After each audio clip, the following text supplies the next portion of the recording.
Hold on. Isn't that your poor ex-wife? I thought she was barren. How did she have triplets?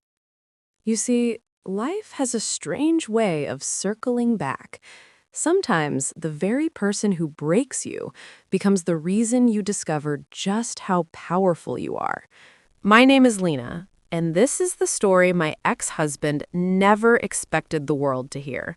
He once threw me out of his life like I was nothing. Years later, he invited me to his wedding just to embarrass me, but I walked in with triplets and stepped out in a Rolls-Royce. The entire room was in shock. The same woman he once called barren now had triplets.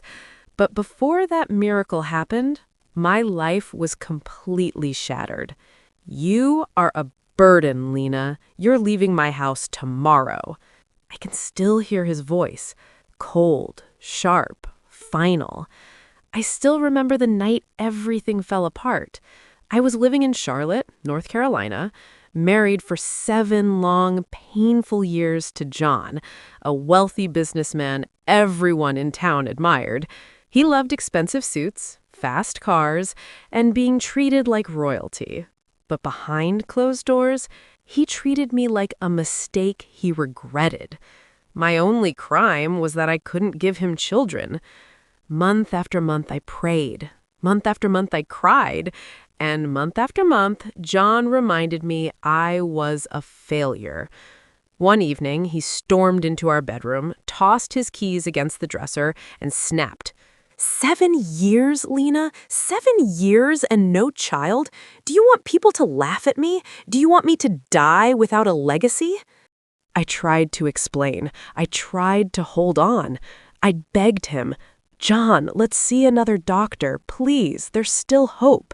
But he only laughed, a bitter, mocking laugh. Hope?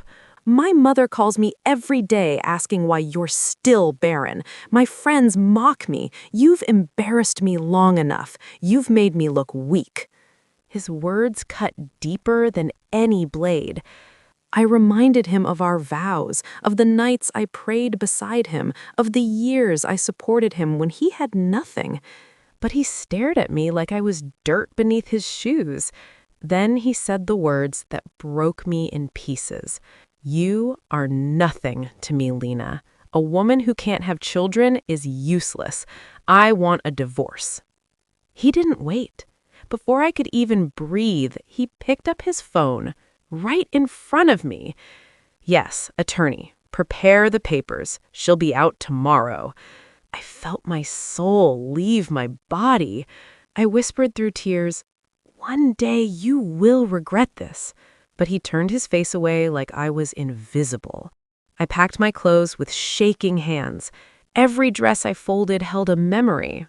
Birthdays, church Sundays, quiet dinners, all of them suddenly meaningless.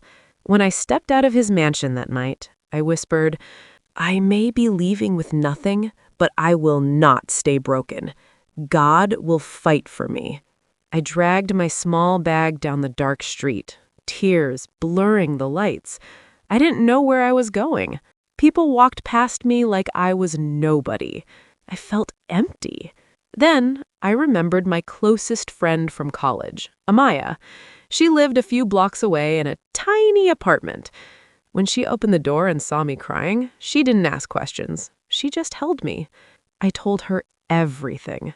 How John threw me out. How he called me barren and a curse. How he blamed me for everything. She hugged me tighter. That man never deserved you, Lena. She let me sleep in her apartment and told me I could stay as long as I needed. But that night, even her kindness couldn't stop the tears. I cried until morning. Days passed. Amaya noticed I was fading, barely eating, barely speaking. One morning, she asked me a question that stopped me cold. Lena, have you ever been properly tested? A real fertility test? I froze. John never agreed to do tests himself. He always insisted I was the problem. So Amaya took me to a private clinic called Riverbend Women's Health. They ran every test possible. For 2 days, I lived in fear. What if John was right? What if I really was the issue? When the results were ready, the doctor sat in front of me with a gentle smile. Lena, you are perfectly healthy. There's absolutely nothing wrong with you. I blinked fast. Nothing? Nothing, he repeated. Your reproductive system is healthy, you're ovulating well, your hormones are normal. If there was no pregnancy in 7 years, the issue wasn't you. My breath caught in my chest. 7 years of crying, 7 years of prayer, 7 years of blame. I had blamed myself for years. I cried myself to sleep for years. And all along, I was never the problem. Amaya almost jumped from her seat. I knew it! He blamed you to protect his pride. I sat on the bench outside the hospital, whispering to myself. So I wasn't broken. For the first time in years, I felt my heart breathe. Amaya encouraged me to help with her small sewing business just to distract my mind and keep me busy. Slowly, I started feeling alive again. I woke up earlier, I ate a little more, I smiled sometimes. Then, one evening, I told her, I want to start a small food stand. I miss cooking. Her face lit up. Let's do it. We turned her small porch into a tiny food stall. And somehow people loved my cooking. Workers lined up every morning for my homemade meals. Customers started saying, Ma'am, you look different. There's a glow on you. Maybe, just maybe, I was healing. But at night, the memories still haunted me. I still wondered if John ever truly loved me.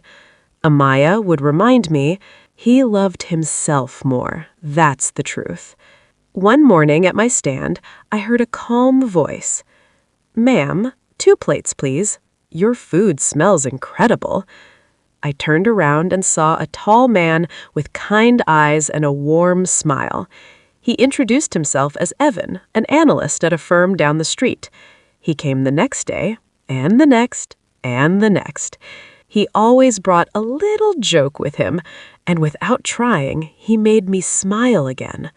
I didn't know this then, but this man, this quiet stranger with gentle eyes, would one day change my life forever, rebuild the home I lost, walk beside me through miracles I never expected, and eventually lead me to walk into my ex-husband's wedding in a Rolls-Royce with triplets holding my hands. But that part of the story comes later.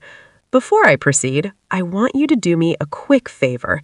Hit that subscribe button, give this video a like, and drop your country in the comments. I'd love to know where you're listening to me from. Thank you. 6 months before we got married, something happened that still feels unreal when I think about it. Evan and I had started spending time together, not in any romantic way at first. It began with him offering me rides home after work, showing up with takeout when I was too tired to cook, or bringing toys for the little kids in the neighborhood because their laughter makes the street brighter. But little by little, my heart softened. One rainy evening, he showed up at my shop door holding 2 cups of hot chocolate. "You work too hard, Lena," he said. "And you talk too much," I teased. He laughed. "Good, then sit and keep teasing me." We sat there, rain pattering on the roof, steam rising from our cups, and for the first time since my heartbreak, I felt safe. A week later, he asked me out on a real date. Nothing fancy, just a cozy Italian place with warm lights and soft jazz in the background. But the moment we sat down, he looked at me like I wasn't broken, like I was someone worth choosing. He listened when I talked, really listened. He noticed the way I tapped my fingers when I was nervous. He laughed when I made jokes I didn't even think were funny. And when he walked me home, he didn't try to kiss me. He just held my hand gently and said, "I'm not in a hurry. I just want you to trust me." That night, I cried, not from sadness, but from healing. From there, things moved naturally. He came to my shop every morning before work. I cooked for him on weekends. We took evening walks around the block. And one sunset at the waterfront, he turned to me and said, "Lena, I want to build a life with you. Slow, steady, and full of peace, if you'll let me." 6 months later, we had a small wedding. Nothing loud, no fancy decor, just love. My best friend, Amaya, danced like the world was hers. "You see," she shouted, "God never forgets his daughters." And for the first time in years, I believed her. Married life with Evan felt like breathing fresh air after years of suffocation. He treated me gently, like someone precious, not someone broken. He kissed my forehead every morning before he left for work. He helped me expand my little food stand into a full restaurant. He told me stories that made me laugh until my stomach hurt. For the first time in a long time, I felt safe. And then something unexpected happened. One morning, I woke up with a strange weakness in my body. Food smells made me sick. Stew made me gag. I thought it was malaria, so I ignored it. But after 2 weeks, Evan insisted, "Baby, we're going to the clinic today." They ran tests. I sat on the bench, biting my nails, praying silently. When the nurse returned, she was smiling so wide I got scared. "Congratulations, ma'am." "For what?" "You're pregnant." I froze. "Pregnant?" She nodded. 3 weeks. I burst into tears. Loud, messy, uncontrollable tears. Evan jumped up. "Pregnant? Are you serious?" The nurse laughed. "Very serious."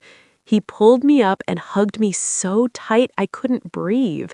"You're going to be a mother, baby. We're going to be parents." I cried into his shirt like a child. The months that followed were full of joy, but the biggest shock came during my scan. The doctor moved the probe across my belly, then paused. "Ma'am, there are 3 heartbeats." I sat up. 3? "Yes, you're carrying triplets." I screamed. I'm sure half the hospital heard me. At home, Evan dropped to his knees and cried, "Lord, you've done too much. 3 at once?" He kissed my stomach every night. We prepared the nursery, neighbors brought gifts, friends visited with food. Everything felt like a miracle. And on a calm Sunday morning, I gave birth to 3 healthy boys. The nurses clapped. The doctor smiled.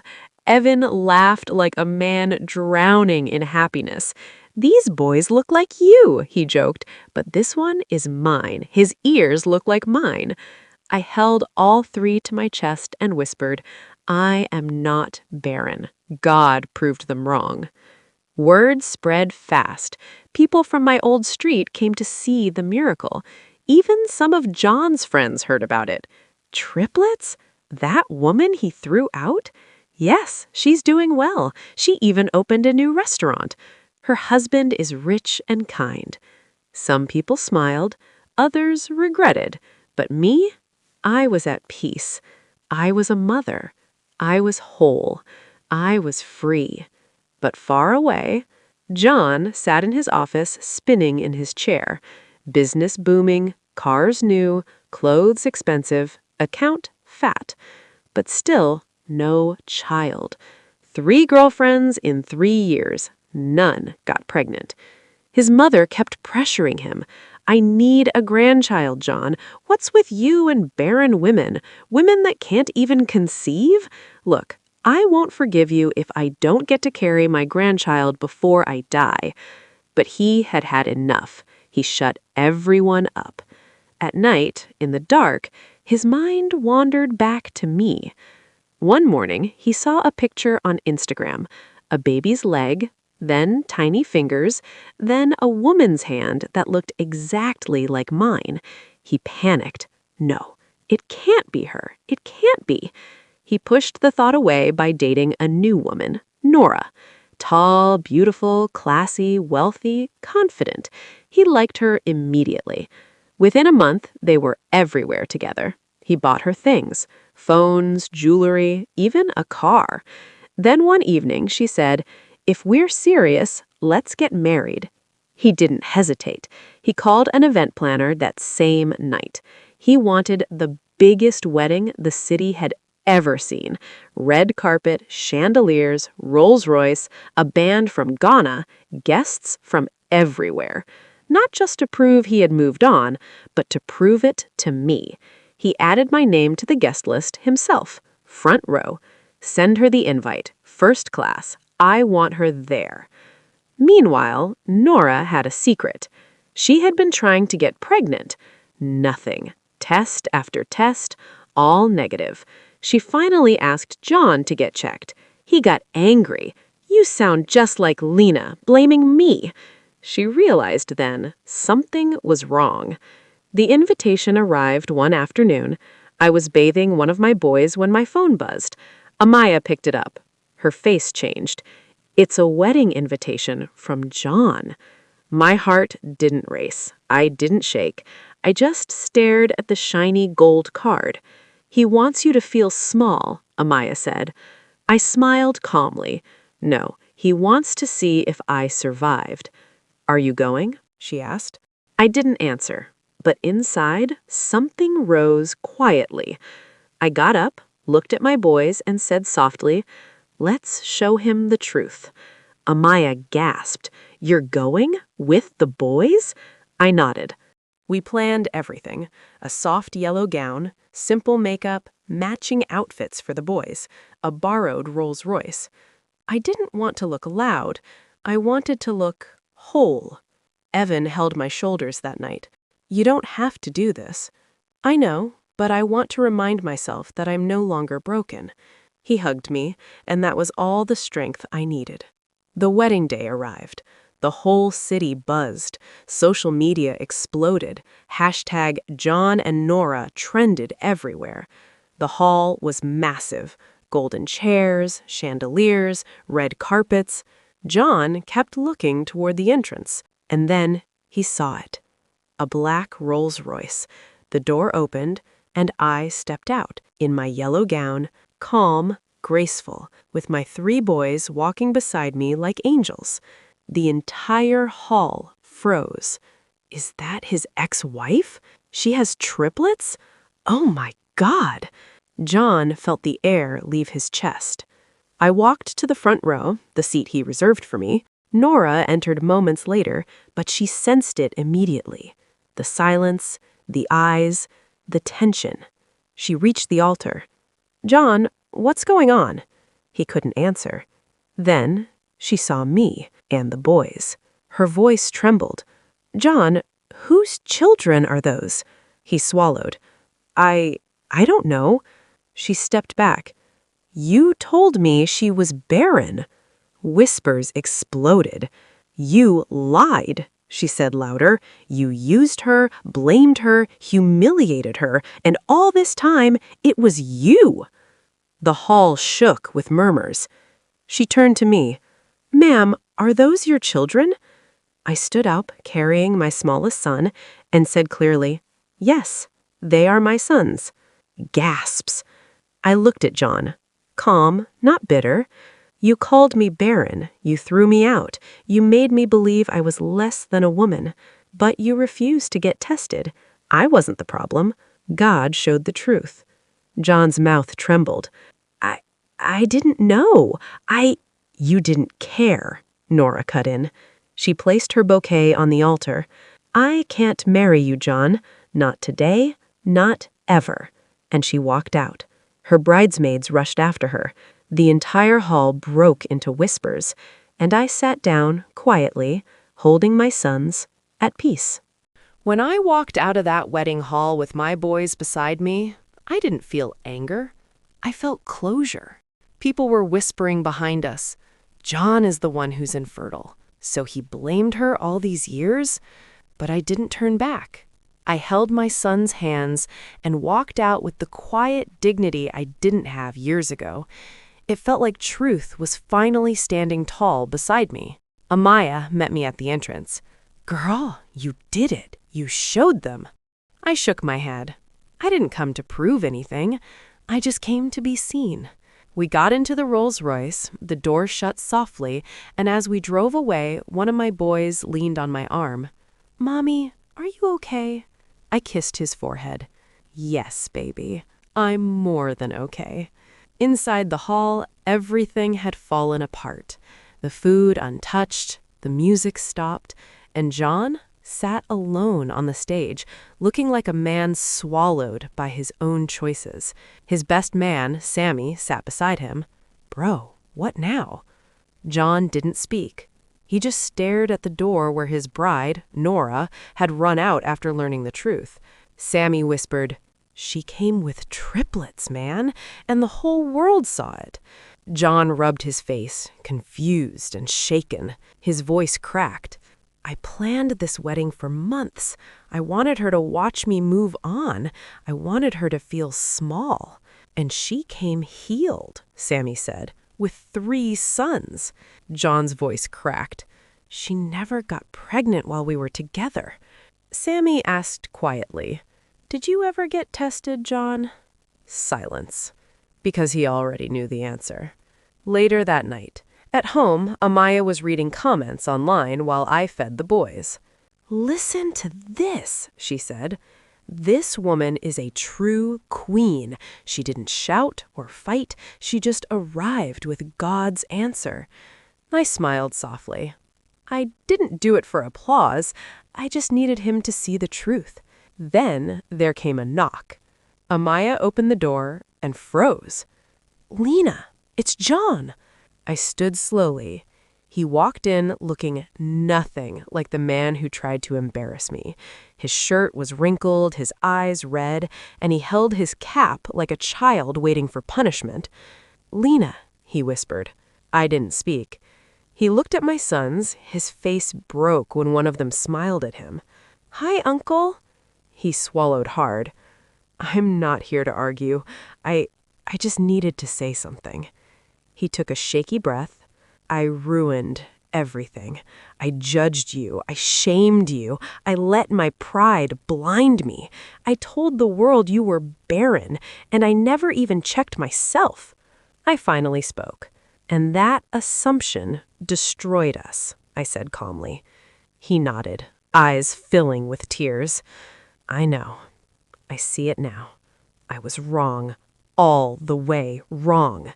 Then he dropped to his knees. "I don't deserve forgiveness, but I needed to apologize. You were the only woman who ever truly loved me." I told him, "Stand up, John." He looked up, surprised. "You're not angry?" "I was for years, but now I'm free." He wiped his face and whispered, "I got tested this morning." I raised a brow. "The doctor confirmed it," he said quietly. "I'm the one with the fertility problem. Low count, low motility, probably from an untreated infection years ago." I sighed. "All those years, it was never me." "No," he whispered. "It was me." After a long pause, I told him, "I don't hate you. I've moved on. God gave me a second chance." He nodded, his eyes swollen with tears. "Yeah, you deserve joy, Lena, and I'm glad you're happy." He turned to leave, and I called his name. "John." He stopped. "I forgive you." The relief that washed over his face, it was like he could breathe again. The next day, John woke up to chaos. Investors pulling out, companies distancing themselves, bloggers dragging his name everywhere. Nora returned to her city and sent him one final message. "Don't call me. I've gone back home. Find healing." Everything he tried to build on pride crumbled in a single day.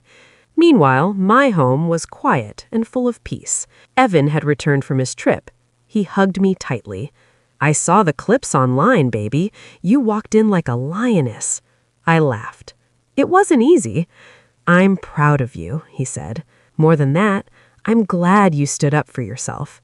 We watched our boys sleeping on the floor, clueless about the storm they had just witnessed.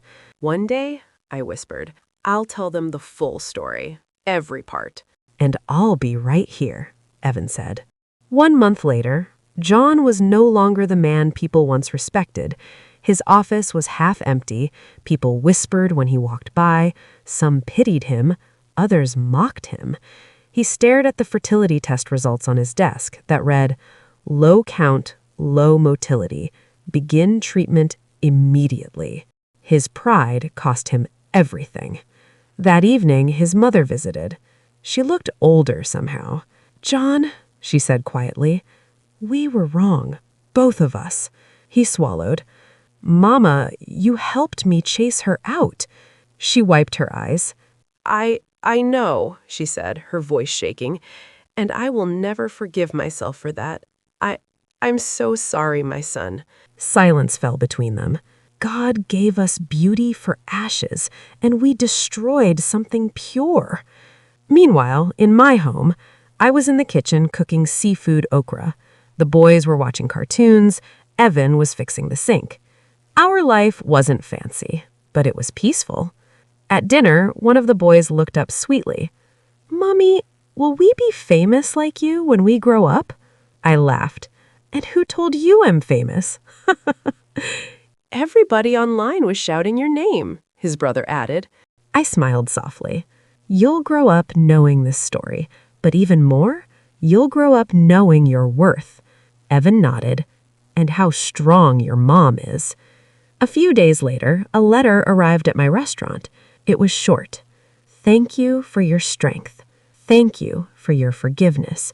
You taught me a lesson I will never forget. I lost a good woman. Your sons should be proud. I wish you peace." And it was signed by John. I folded the letter and put it away.